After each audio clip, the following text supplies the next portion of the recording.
This is Scaling GraphQL and Absinthe with Federation. I'm Kaden Wilkinson. A little bit about me. I'm a staff software engineer at Divi, and I've been there for 3 years. And interesting note is that I was actually hired originally as a mobile dev at Divi. So I've been recently using Elixir the last year and a half. Divi is a financial fintech company. We build software to help medium to small businesses manage their finances. Corporate card spend is kind of our core product.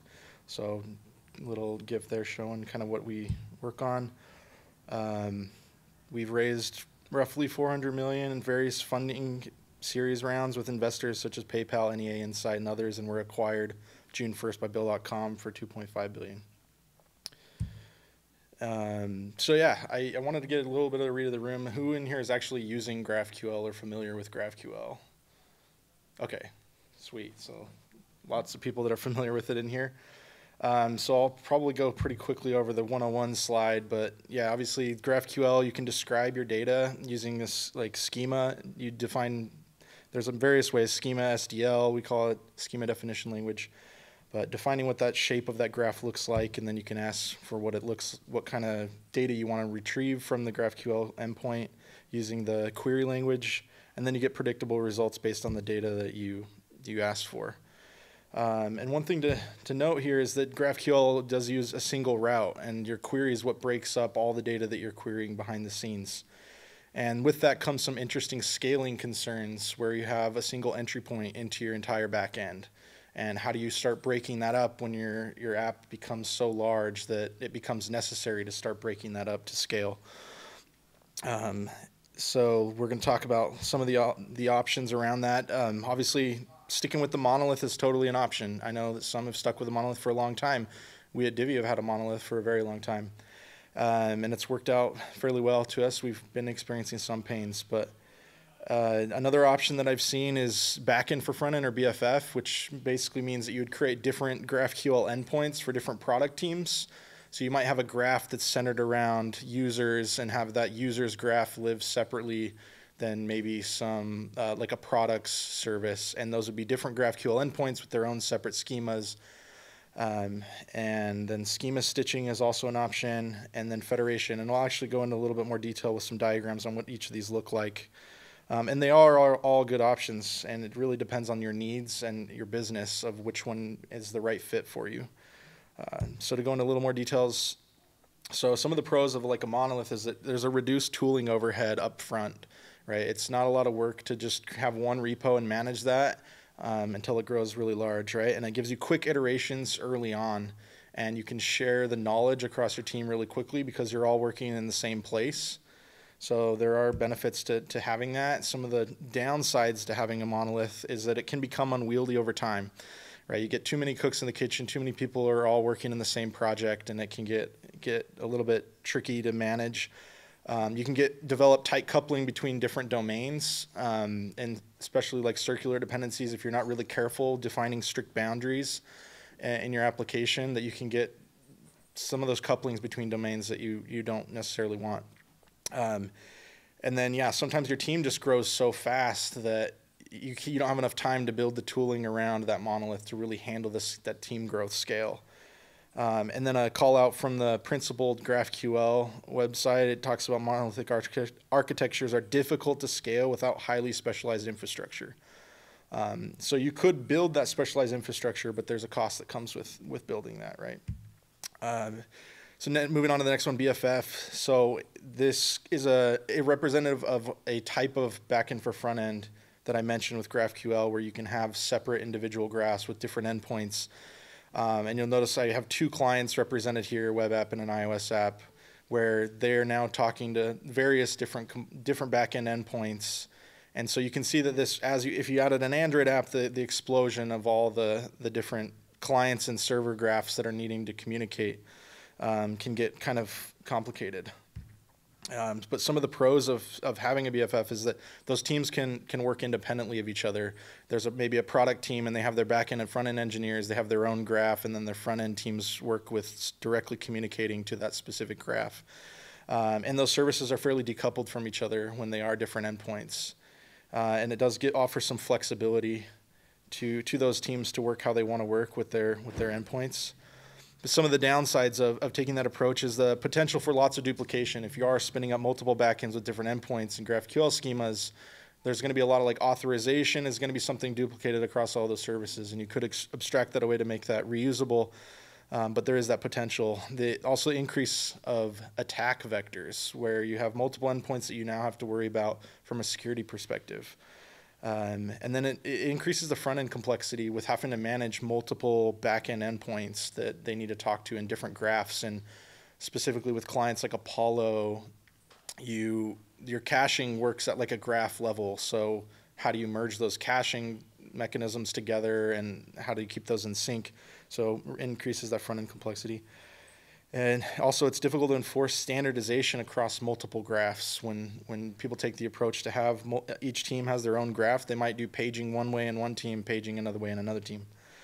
And there's also no unified view into like the entire graph of the company. It's broken into multiple graphs, and it's not really there's not a holistic way to see all of that in one place. Next option is fairly popular, schema stitching. So this is an example of a type of schema stitching that you could perform.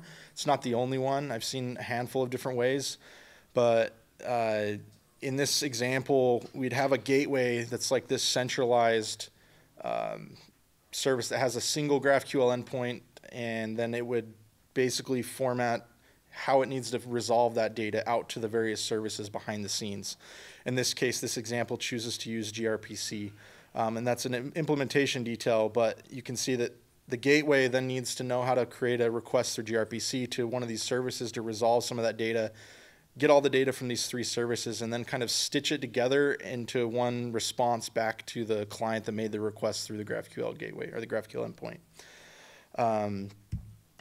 And like I wanted to go into an example here with schema stitching where, let's say we have these two different services, a product service and a basket service, and we decide to break these out into these kind of like these concerns or domains of product and managing the basket, right? But one of the concerns that we have here is that this basket service contains a list of items in the graph, and those basket items contain a link to the product. And so now this basket service needs to somehow understand more information about the products that belong in the basket as well, which really isn't the concern of the basket service. It's actually a concern of the product service. But we got a situation where they're now kind of coupled together, and how do we manage this in schema stitching? There's a few approaches that we could take.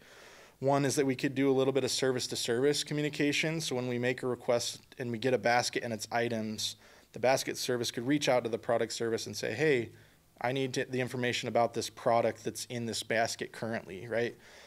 So the services then have to talk to each other behind the scenes. Or you add a little bit of glue logic to the gateway, where the gateway says, okay, I'm going to fetch the basket items and I'm going to get the products, but then I need to go back to the product service to grab the information about those products. And so then you're adding some glue logic into the gateway. But some of the pros to the schema stitching approach is that those services don't necessarily need to understand GraphQL. Specifically in this use case, gRPC services, if you implemented those, then they also could be reused by other services to talk to each other if you needed that, without having to duplicate any extra work there. Another pro is centralizing the schema. That stitched gateway is going to live in one place, right? It's easier to gatekeep those schema changes and enforce your standards and consistency in your graph when it is all in one place. So that is one benefit of centralizing that, and it also gives you that single unified view into the graph because it is all in one place. So you have a single endpoint, the self-documenting nature of GraphQL where you can see the docs, then you get that as well.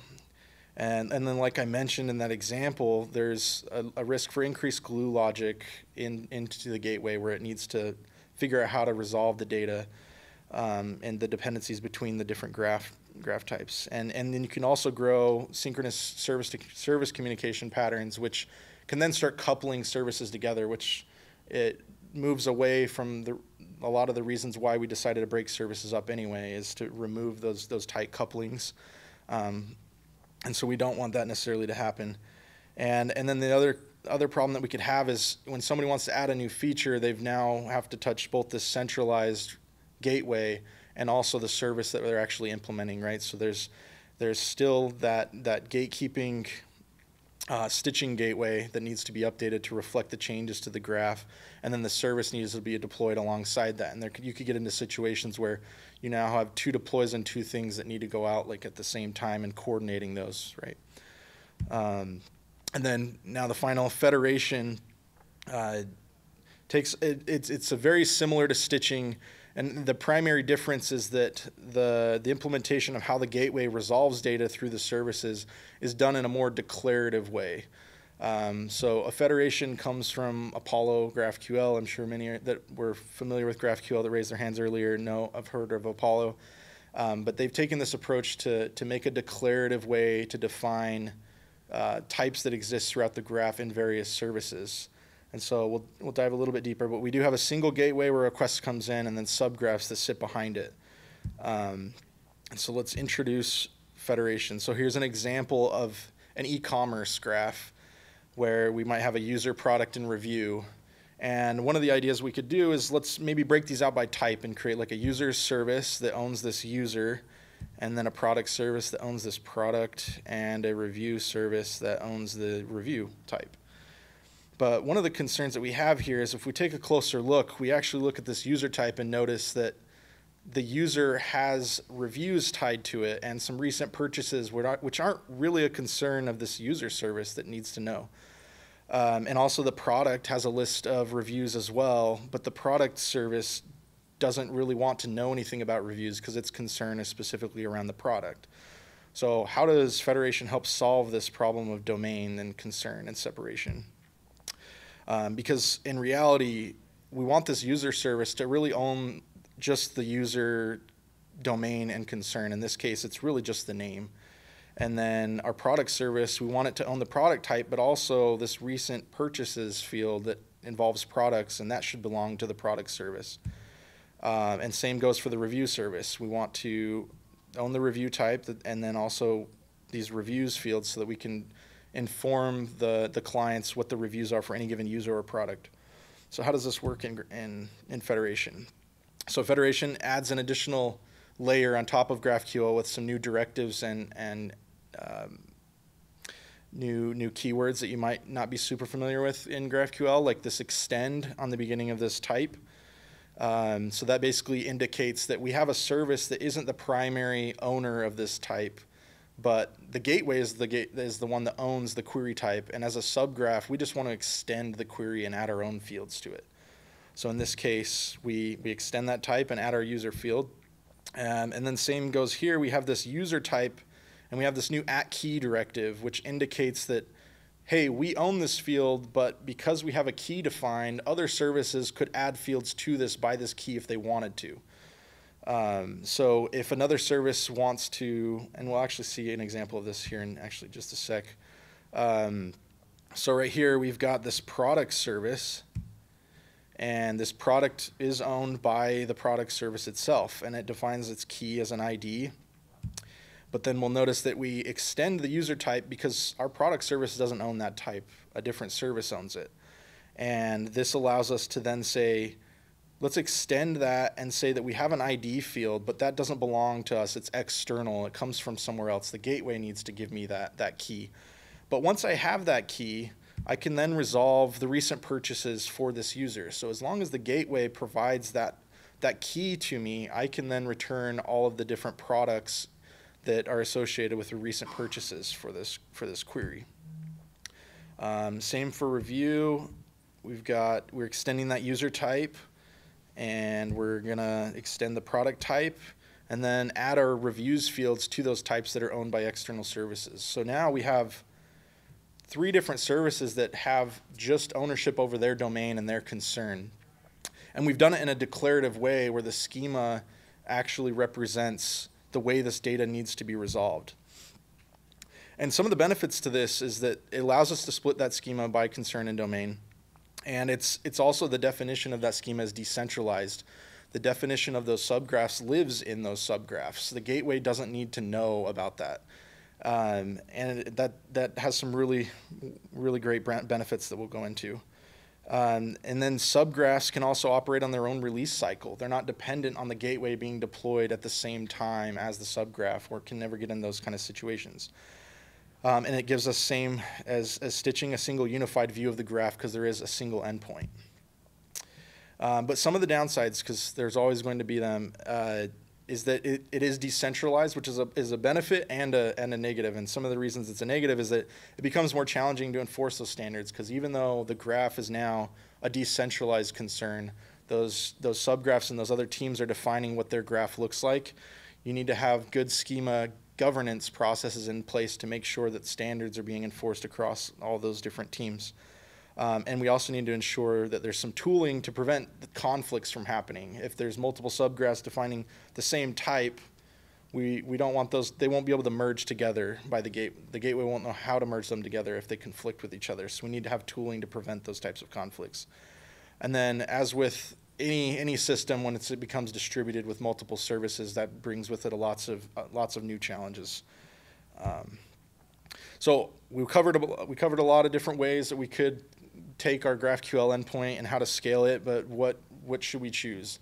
And of course, the answer is going to be it depends, right? And with Divi, we specifically analyzed all the pros and cons to all these and felt like that the best fit for us was Federation. And the reason why for us that we felt like it was Federation was that it fit our org structure really well, and the way that our teams are laid out, and our product teams, and how we've separated the team structure really well. And it allows our teams to have the autonomy to work in the product areas that they own, and to focus on their specific domains without and in a way where they don't have to work necessarily super closely with other teams, which allows those teams to move really quickly. And it reduced a lot of the pain that we'd been experiencing with our monolith, and we're excited to take Federation and use our monolith to start breaking that apart as well. And then one of the big things is the community support. Obviously, Apollo Federation is been pushed by Apollo GraphQL pretty heavily the last year and a half. And there's lots of supported libraries for different GraphQL framework implementations that add support for this spec. And so we were excited about that, the opportunities that exist there. And so what now? We wanted to jump in and start implementing Federation support in our Absinthe projects. And we found that, hey, there's no Federation support for Absinthe. That doesn't exist right now in the current list of libraries. So what did we decide? Why don't we just go build it? So we did, and we wanted to introduce the Absinthe Federation library. It's been open sourced. And then what does it look like to actually use this library? Like, let's build a really simple federated Absinthe GraphQL service using this library, because it's fairly straightforward. So the first thing we'd have to do is obviously pull in that dependency. The current version is 0.1.3. So we pull it in with our Absinthe version. You'll notice that 1.6.5 is the minimum required Absinthe version. So if you're behind, you would need to upgrade Absinthe before you'd be able to pull this in. And then once we do that, where we define our Absinthe schema, we're just going to pull in and use Absinthe Federation schema. And then we're going to say, hey, because we're a subgraph, we're now going to extend the query, because the query is owned by the gateway and we're just a subgraph now. And that's it. That's all it really takes to make a federated service, is just to include the library and add the macro to pull in and inject some of the federated types into your GraphQL schema for you. And now that service could sit behind an Apollo federated gateway, and the gateway would know how to talk to that service and understand what that service's schema looks like. So that is the bare minimum that you need to actually have a federated service. But let's take it a step further and actually implement a graph that we can extend some types on and see what that looks like in Absinthe. So let's implement from the eCommerce example, let's implement the reviews subgraph. So reminder, this is what the reviews subgraph looked like. It's SDL, so we have a review type. We're extending the user type and adding our reviews to it. We've got a product type that we're extending and adding reviews to that as well. So now what does this look like in Absinthe? So inside of our Absinthe schema, we're defining our objects. So in this case, we've got our review type, which we primarily own, but we're annotating it with the key fields to say that, hey, we own this type, but it could be extended by another service if they'd like. And then we've got all of our fields, just like a normal GraphQL schema, and our ID, body, an author with a resolver, and a product that also resolves for a product. Fairly straightforward for the review object. The only new thing here is this key fields, right? Everything else should be pretty standard if you're familiar with Absinthe. But let's take it now to the user type, where we don't actually own this type in the review service. We're extending this type. So what does this look like? So we've got our key fields because we do need to be provided a user ID in order to extend this type and add fields to it. We also indicate that we are extending it, where extends the user. And then we mark the ID as an external field because it's provided to us. We don't actually know the user's ID when it comes in. And same thing with the product. It basically looks exactly the same. We extend that and we add our external. And then you'll notice that down below our field reviews, that returns a list of reviews. We just call our resolver to get reviews for the product. And then that resolver is going to basically receive that ID as part of its arguments, where then this review service could resolve all the reviews for any given product. Okay, so we've built our subgraph. For our reviews service now, when we want to deploy that, what does that look like? And it's fairly simple. So the first thing we're going to want to do is we're going to make sure that our subgraph schema is compatible with all of the other subgraphs that exist behind the federated gateway. So in this case, we have a mix command that we can run. There's a built-in one to Absinthe that's a Absinthe schema SDL, but you'll notice that this is a Federation schema SDL, which is slightly different than the SDL that Absinthe would generate. This strips out the Federation types from that schema. And then that'll produce basically just a schema.graphql file that you would then have available locally. And then Apollo has their CLI tool called Rover, where you could take that subgraph and check it against your production graph and say, hey, is this subgraph compatible with all of the other subgraphs and the gateway? And you'll basically get a nice, pretty formatted output of any conflicts or new types added, and if it passes or fails. And one of the benefits to this check is it does a few different checks. It does a composition check, which is basically, does this subgraph compatible with all the other subgraphs? But then it also does an operations check, where if you're reporting your tracing metrics to Apollo Studio, then this check will basically say, are any clients using any of these fields that are being removed from the graph? And it will it'll inform you whether or not the breaking changes are safe or not based on the client requests that have been traced through Apollo Studio. And then I have a disclosure at the bottom that this specific aspect of schema checks does require a paid Apollo Studio plan. There are all open source alternatives.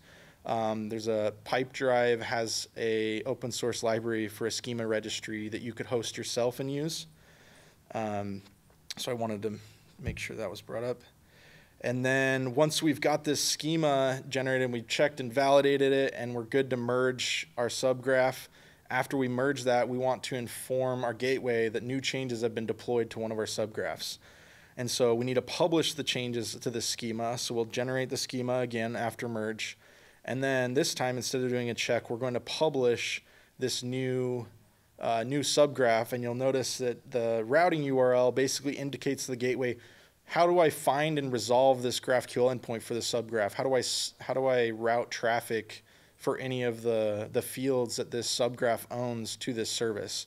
And so it's basically just a URL. So if it's your service mesh and Kubernetes or whatever, you're just needing to set this route correctly so the gateway knows how to find that GraphQL endpoint to the subgraph.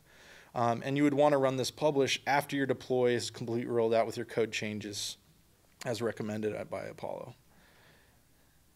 And so the library, obviously with the version number 0.1.3, not at 1.0, but what's on our roadmap? What do we have left to get to what we feel like is a 1.0? One of the primary things we want to have done is support for federated tracing, version 1, which is already in progress. And this will allow GraphQL requests that come through the gateway to then trace down at a field level how long it takes to resolve fields and all the various subgraphs that a request went through, down through the request chain, which will be super valuable. The other thing that we're working on is improving the API ergonomics.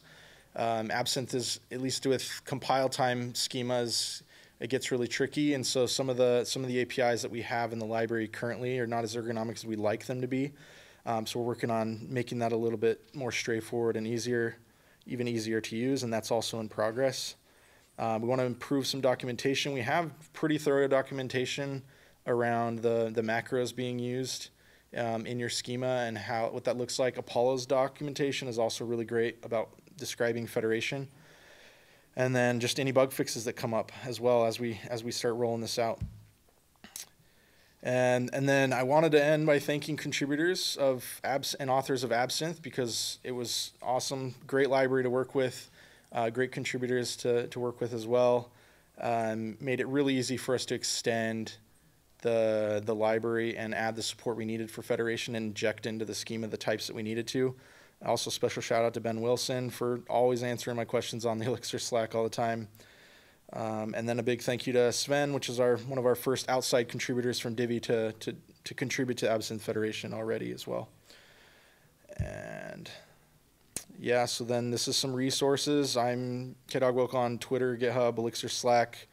Go check out the repo, smash the star button, help us out. And then, yeah, there's a link to Federation docs. We have a proof of concept repo that shows an implementation of a gateway with 3 different Elixir services sitting behind it, extending types from each other, so you can go see what that looks like. Deckset, awesome tool used to make these slides, and Mermaid for the diagrams. But yeah, so now I can set up for Q&A.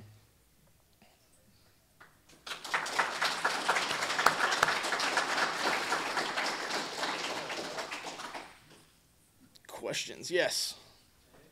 There is an open issue in GraphQL specification about namespaces, because natural progression has removed that problem that you're having on a random tool for the namespacing collision. Have you done anything related to the topic at all? Namespacing specifically? Yeah. So yeah, question for those on the call. We're talking about namespacing, which is currently in discussions with the GraphQL spec. I'm not super familiar with the namespacing aspect. I know Apollo is working really closely on adding new incremental features to the GraphQL spec that are kind of lining up better with Federation, so that it's not necessarily a third-party support, but more of a first-party aspect.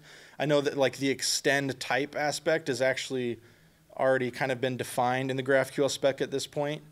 And there's kind of the workaround that we're using in our library, because Absinthe doesn't actually support extending types directly, and so we're using a directive as a workaround. But yeah, I believe Apollo is pushing some aspects of the GraphQL spec forward to try to line better up with Federation specifically, and maybe they're the ones behind namespacing because they think that that's the next step forward with this approach with lining up with Federation. But okay.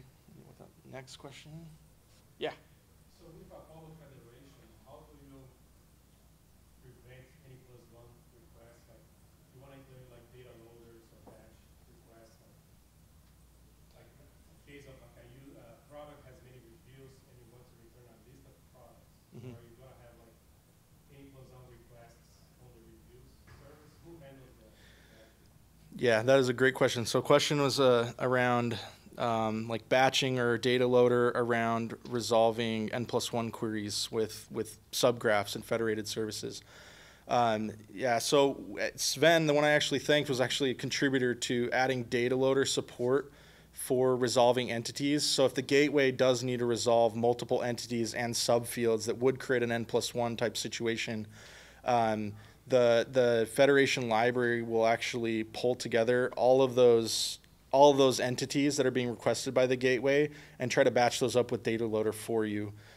So we're definitely making sure that type of support is there. We're not actually using that yet, but we definitely want to make sure that is in place because of the performance implications of not having that in place with multiple subgraphs for sure. Great question. Next question.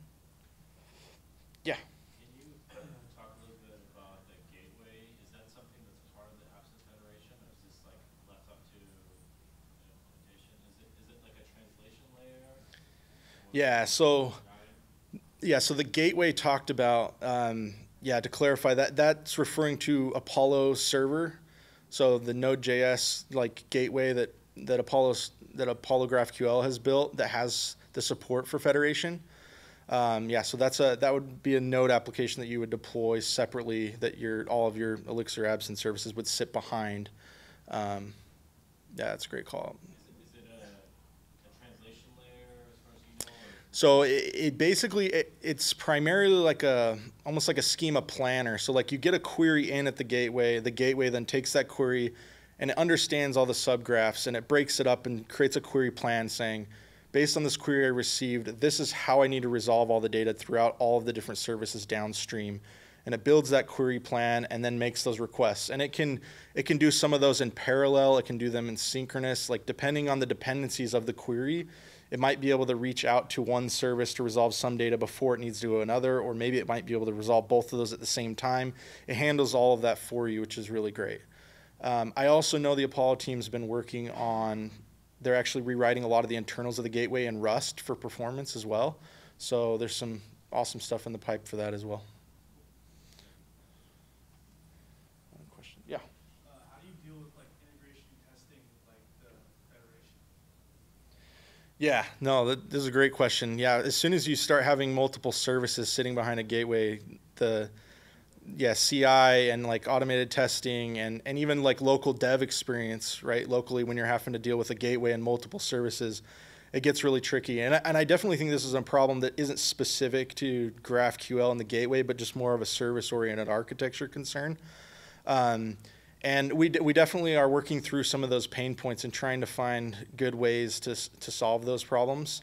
One of the nice things is that when you run the gateway locally, you can run it with just an individual service. So if you wanted to just develop the front end against just the service that you're concerned about right now, you can do that without needing to run the entire architecture, especially if those services are fairly decoupled from each other, which is where you would want to be anyway. But yeah, there's definitely going to be some pain around that too. Any other questions? All right. Well, thank you for attending.